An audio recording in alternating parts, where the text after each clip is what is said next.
જ્યોતિષ શાસ્ત્રમાં બુધ ગ્રહને બુદ્ધિ, વાણી, વ્યવહાર અને વેપારનો કારક માનવામાં આવ્યો છે.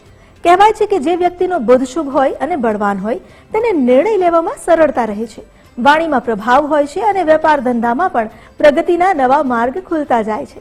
પરંતુ શું ખરેખર બુધ ગ્રહ વેપારની સફળતા સાથે જોડાયેલો છે? અને એવા કયા સરળ જ્યોતિષી અને ધાર્મિક ઉપાય છે જે બુધને બળવાન બનાવવામાં સહાયક બની શકે? આવો જાણીએ એસ્ટ્રોલોજર મોનાલી સોની પાસેથી.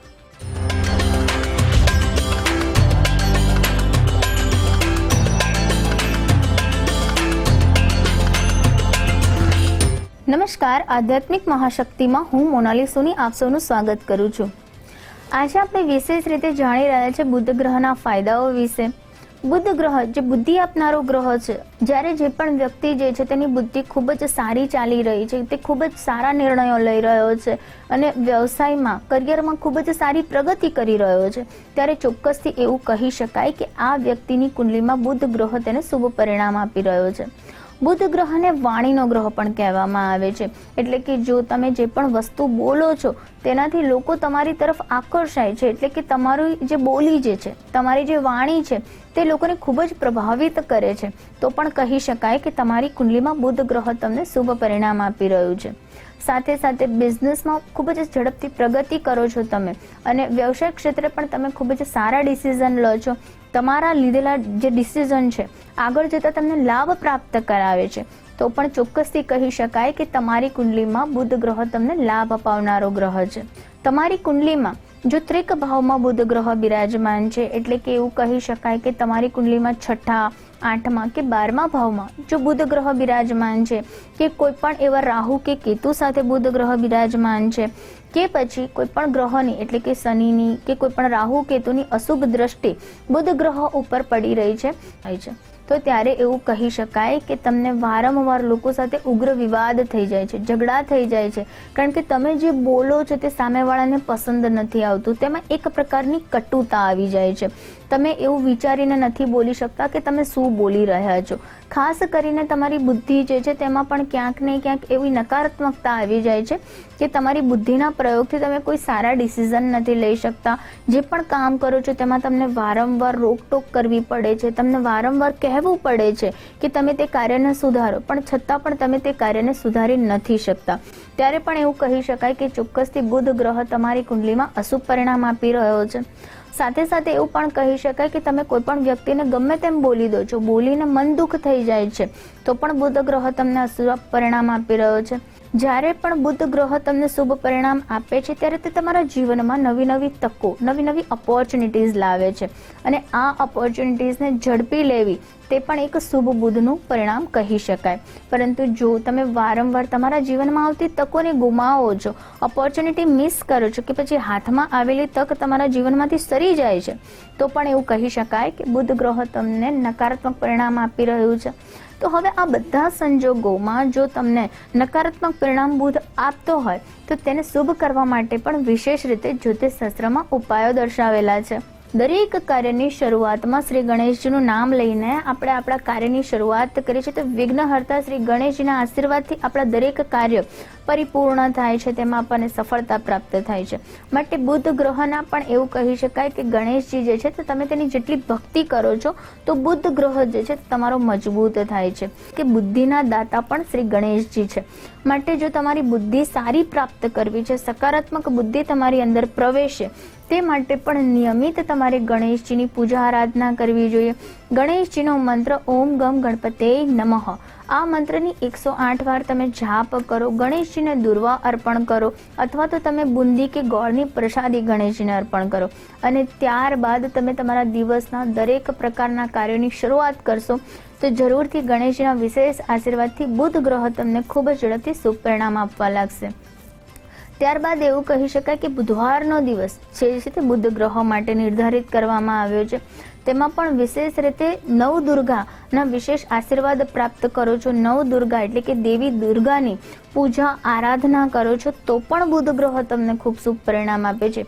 કારણ કે જે પ્રમાણે મેં કીધું કે બહેનો દીકરીઓ જે છે તે બુધ ગ્રહનું કારક ગ્રહ માનવામાં આવે છે, અને દેવી દુર્ગા પણ એવું કહી શકાય કે તે સ્ત્રી તત્વ છે. માટે બની શકે એટલું તમે બહેનો દીકરીઓને જે છે તે તમે શ્રૃંગારની વસ્તુઓ ભેટ આપો, કે પછી સાથે સાથે તમે દુર્ગા દેવીની પૂજા ઉપાસના કરો, દુર્ગા સપ્તશીનો પાઠ કરો છો, તો પણ બુધ ગ્રહ તમને ખૂબ જ ઝડપથી સારું પરિણામ આપે છે. જ્યારે માતા દેવી દુર્ગાના આશીર્વાદ તમારી સાથે હોય તેના માટે તમે વિશેષ રીતે દેવી દુર્ગાની પૂજા આરાધના કરો છો, દુર્ગા સપ્તશીના પાઠ નિયમિત કરો છો, તો દેવી દુર્ગાના આશીર્વાદથી તમારા જીવનના તમામ અટકેલા કાર્યો પરિપૂર્ણ થાય છે, કાર્યમાં સફળતા મળે છે, દેવી દુર્ગાના આશીર્વાદ પ્રાપ્ત થાય છે. તો આવી રીતે પણ તમે તમારા બુધ ગ્રહને શુભ બનાવી શકો છો. એવું કહી શકાય કે બુધ ગ્રહ જે છે તેનો રંગ લીલો છે, એટલે કે લીલા રંગની દરેક વસ્તુને બુધ ગ્રહનો કારક ગ્રહ માનવામાં આવે છે.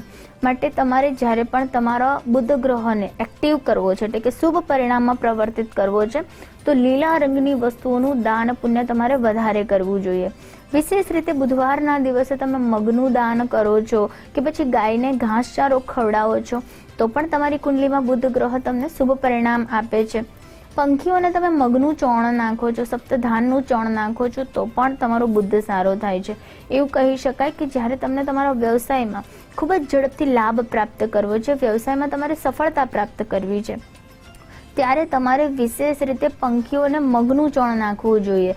તેમાં પણ આગલા દિવસે રાત્રે તમારે મગ પલાળી દેવાના, અને બીજા દિવસે તમે નિયમિત પંખીઓને મગનું ચોણ નાખો છો, તો તમે જોશો કે દિન દુગના રાત ચોગની તમારા બિઝનેસમાં તરક્કી થવા લાગશે, અને બિઝનેસમાં તમને ખૂબ જ ઝડપથી સારો વિકાસ થતો હોય તેવું દેખાશે, તમારા જીવનમાં પ્રગતિ આવશે, અને તમારા જીવનમાં તમારા કરિયરમાં ખૂબ જ સારો ગ્રોથ આવશે.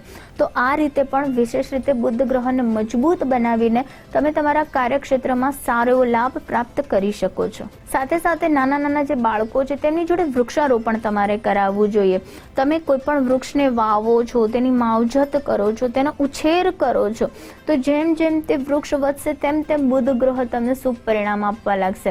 બુધ ગ્રહના રત્નની જો આપણે વાત કરીએ તો બુધ ગ્રહનો રત્ન એવું કહી શકાય કે પન્ના જે છે તે બુધ ગ્રહનો રત્ન આવે છે. સાથે સાથે ક્રિસ્ટલ્સ પણ, એટલે કે તેના ઉપરત્ન તરીકે જો બુધના રત્નની વાત કરીએ તો બુધના ઉપરત્ન એટલે કે એમ કહી શકાય કે ગ્રીન એવેન્ચરી આવે છે, મેલાકાઇટ આવે છે, વગેરે જેવા જે ક્રિસ્ટલ્સ આવે છે તે પણ બુધને એક્ટિવ કરવા માટે, એટલે કે બુધના શુભ પરિણામને પ્રાપ્ત કરવા માટે તમે પહેરી શકો છો. પરંતુ હા, જો પન્ના રત્ન તમે ધારણ કરો છો તો તે તમારે ચોક્કસથી જ્યોતિષીય સલાહ લઈને અને તેના નિર્દેશન હેઠળ જ તમારે ધારણ કરવું જોઈએ. બુધ ગ્રહનું કોઈ પણ ગ્રહ દુશ્મન નથી, દરેક ગ્રહ બની શકે છે તેના એમ કહી શકાય કે લાભ આપનારા દોસ્ત ગ્રહ છે, એટલે કે તે દરેક વ્યક્તિ ધારણ કરે છે તો પણ બુધ તેને સારું પરિણામ જ આપે છે. માટે બુધ ગ્રહના જે ઉપ ક્રિસ્ટલ્સ આવે છે, ઉપરત્ન આવે છે, જેમાં એમ કહી શકાય કે ગ્રીન એવેન્ચરી, મેલાકાઇટ વગેરે જેવા જે ક્રિસ્ટલ્સ આવે છે તેને તમે હાથમાં કે ગળામાં ધારણ કરી શકો છો. વિશેષ રીતે લીલો રૂમાલ જે છે તે તમે તમારા પર્સમાં રાખો છો તો પણ બુધ ગ્રહ તમને સારું પરિણામ આપે છે. અને લીલો રૂમાલ જેમ જેમ તમે તમારા પર્સમાં તમારી પાસે રાખવા લાગશો તો તમારા જીવનમાં નવી ઓપોર્ચ્યુનિટીઝ આવવા લાગશે, જે તમને ખૂબ જ ઝડપથી તમારા જીવનમાં આગળ સક્સેસ અપાવશે. સાથે સાથે તમે ગ્રીન કલરની કોઈ પણ વસ્તુ પોતાની પાસે રાખી શકો, જેમ કે કોઈ પણ એવી પેન તમે રાખી શકો જેની ઇંક પણ ગ્રીન કલરની છે અને પૂરી પેન પણ ગ્રીન કલરની છે. ગ્રીન પેપર પણ તમે તમારા પર્સમાં રાખી શકો છો. ઇલાયચી જે પણ બુધનું પ્રતીક માનવામાં આવે છે એને પણ તમે તમારા પર્સમાં રાખી શકો છો. તો આ રીતે વિવિધ વસ્તુઓ જે ગ્રીન કલરની છે, એટલે કે લીલા રંગની છે, તેવી વસ્તુઓને પોતાની પાસે પોતાના પર્સમાં, પોતાના પોકેટમાં રાખશો તો પણ બુધ ગ્રહ તમને શુભ પરિણામ જરૂરથી આપશે, જે પરિણામ તમને તમારા વ્યવસાયમાં, તમારા કરિયરમાં ખૂબ જ સારો લાભ અપાવશે. તો આ સાથે બુધ ગ્રહના વિવિધ ઉપાયો મેં તમને દર્શાવ્યા.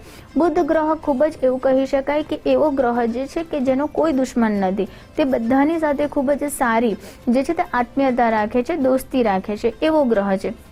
એટલે તેના ઉપાયો કરવાથી ક્યારેય બી તમને તમારા જીવનમાં હાનિ નહીં થાય, પરંતુ તમને તમારા જીવનમાં ગ્રોથ, સક્સેસ અને ખૂબ જ સારો લાભ મળતો રહેશે.